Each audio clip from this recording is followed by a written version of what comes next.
যোৰহাট জিলা পঞ্চম কাৰাটে প্ৰতিযোগিতাখনি যোৰহাট জিলা কাৰাটে এছ'চিয়েশ্যনৰ উদ্যোগত তথা Teok sports karate and self defence এছ'চিয়েশ্যনৰ সহযোগত এদিনীয়াকৈ টিয়ক শ্বহীদ ভৱন প্ৰেক্ষাগৃহত অনুষ্ঠিত কৰা হয়। জিলাখনৰ বিভিন্ন প্ৰান্তৰ প্ৰায় 4 শতাধিক ছাত্ৰ ছাত্ৰীয়ে অংশগ্ৰহণ কৰা এই প্ৰতিযোগিতাৰ পুৱা শুভাৰম্ভ কৰে টিয়ক পৌৰসভাৰ পৌৰপতি লাকী বৰবৰা গগৈয়ে।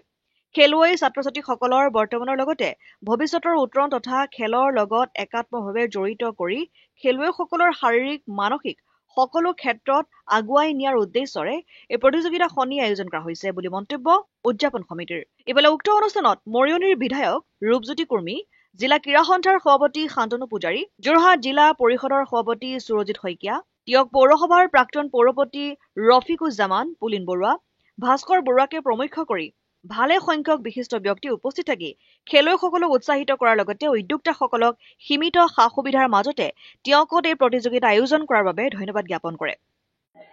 অসম কাৰাটে সন্থাৰ অধীনত আমাৰ যোৰহাট জিলা কাৰাটে সন্থাই এইবাৰ আমাৰ পঞ্চম কাৰাটে চেম্পিয়নশ্বিপ ইণ্টাৰ ডিষ্ট্ৰিক্ট আমাৰ টিয়কত এবাৰ অনুষ্ঠিত কৰিছে। প্ৰায় 400মান ওপৰত প্ৰতিযোগীয়ে অংশগ্ৰহণ কৰিছে আৰু ইয়াত আমাৰ উদ্দেশ্যই হৈছে অসম কাৰাটে সন্থা আৰু জিলা কাৰাটে সন্থাৰ যে এই খেলৰ মাধ্যমেদি আমি যুৱ উশৃংখলতা, যুৱ সচেতনতা আৰু স্বাস্থ্যৰ সজাগতাৰ ক্ষেত্ৰত আমি অলপ কাম কৰিব পাৰিছোঁ আৰু কাৰাটে অনাগত ভৱিষ্যত অসম কাৰাটে সন্থাৰ অধীনত জিলা কাৰাটে সন্থাৰ উদ্যোগত এইদৰে কাৰ্যসূচী ৰূপায়ণ কৰিব আৰু ভৱিষ্যতলৈও আমি ৰাইজৰ সহায় সহযোগিতা পাম বুলি আশা কৰিছোঁ আৰু এতিয়াও আমাৰ যথেষ্ট সহায় সহযোগিতা আমি পাইছোঁ আৰু আমি আশা কৰিছোঁ এই কাৰাটেৰ যোগেদি আমাৰ সমাজখন আমি উঠি অহা প্ৰজন্মক এটা ভাল বাট দেখুৱাবলৈ আমি সক্ষম হ'ম।